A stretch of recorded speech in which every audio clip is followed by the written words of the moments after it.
Our next, second last fundamental right is cultural and educational right.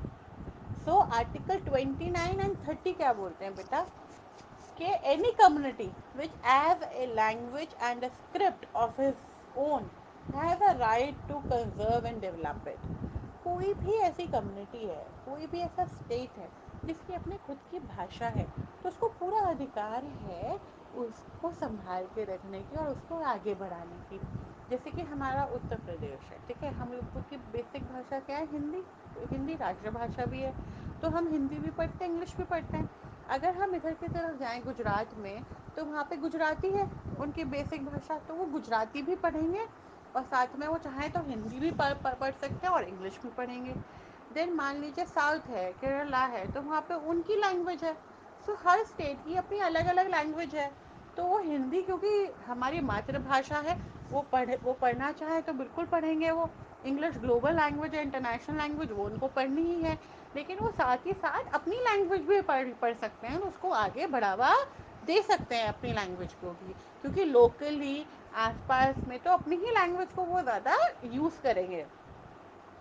All minorities, religious or linguistic, can set up their own educational institution to preserve and develop their own culture. कोई भी ऐसी minorities हैं, कोई भी ऐसा religion है, कोई भी ऐसा language है, वो अपनी खुद की एजुकेशनल इंस्टीट्यूट क्रिएट कर सकते हैं ताकि वो अपने कल्चर को, अपनी सभ्यता को अपने हिसाब से आगे बढ़ा सकें। जैसे एक बेस्ट एग्जांपल है मुस्लिम्स हैं, वो अपना खोलते हैं एक एजुकेशनल इंस्टीट्यूट है उनका, मदरसा जिसे बोला जाता है। तो जो वो मदरसा है उसके अंदर वो अच्छी पढ़ाई, अच्छी टीचिंग, अपनी तालीम आगे बच्चों में दे सकते हैं, उनको आगे और अच्छी तरह पढ़ा सकते हैं, अपनी उर्दू भाषा को और आगे बच्चों में इम्बाइब करा सकते हैं। तो इस तरह के जो एजुकेशनल इंस्टीट्यूशंस होते हैं उनको भी आगे बढ़ावा बिल्कुल दिया जा सकता है under the heading of fundamental right, that is cultural and educational right. Student, our last topic is right to constitutional remedies. Student, constitutional remedies का क्या मतलब है? यानी कि हमारे संविधान ने हमें जो रेमेडीज दी है, यानी कि तरीका दिया है अपने बचाव के लिए, उनको इस्तेमाल करने का भी हमें पूरा अधिकार है अपने लिए। So this is the last fundamental right we have. So, right to constitutional remedy empowers the citizen to move a court of law in case of any denial of fundamental right.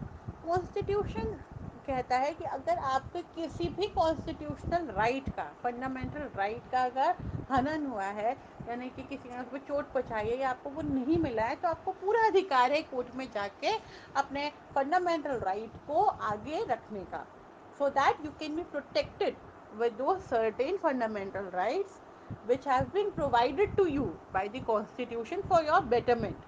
So this is your right. This procedure of asking the court to preserve or safeguard the citizens fundamental rights can be done in various ways. ये एक तरीका होता है अपने लोगों को बचाने का, सेफ गार्ड करने का, सो दैट जितने भी सिटीजन्स हैं उनके जो फंडामेंटल राइट्स हैं वो उनके खराब ना हो। इसके लिए एक सर्टेन तरीका है जिन्हें हम रिट्स कहते हैं। अगर मान लीजिए कोई स्पेसिफिक तरीके का फंडामेंटल अधिकार आपका हनन हुआ है, तो you can go under the court in which it can issue certain kinds of writs, and these writs are habeas corpus, mandamus, prohibitions, quo warranto, and certiorari. We'll be studying about all these writs in our next topic under the heading of writs. So we have completed our all 6 fundamental rights. I hope you have understood it.